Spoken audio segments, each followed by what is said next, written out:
ఇక భద్రాద్రి కొత్తగూడెం జిల్లా పాల్వంచ మున్సిపాలిటీ కార్యాలయంలో ఏసీబీ అధికారులు దాడులు జరిగాయి.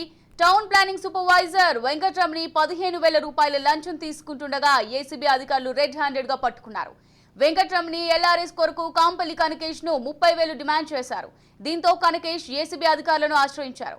పక్క ప్లాన్ ప్రకారం అధికారులు వెంకట్రమణిని పట్టుకుని అదుపులోకి తీసుకున్నారు. ACB DSP Khammam and Bhadradri Kothagudem చూస్తాను నేను. ఈరోజు ఈ మున్సిపల్ ఆఫీస్లో టీపీఎస్ వెంకటరమణి అని ఇక్కడ ఈ LRS local person Kampalli Kanakesh అని ఆయన ఒక 3 ప్లాట్లు ఎల్ఆర్ఎస్ చేయడానికి అప్లై చేసుకున్నాడు.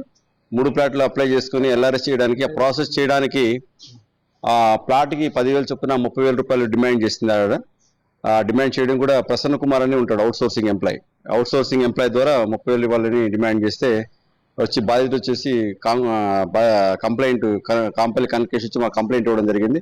అతని దాని కంప్లైంట్ ఆధారంగా మేము కూడా వెరిఫై చేసాం. వీళ్ళు యాంటిసిడెంట్స్, వీళ్ళు ఎలా ఉంటుంది, వీళ్ళు కాంటాక్ట్ అని వెరిఫై చేసాం. వెరిఫై చేస్తే మాకు కూడా అడ్వర్స్గానే వచ్చింది.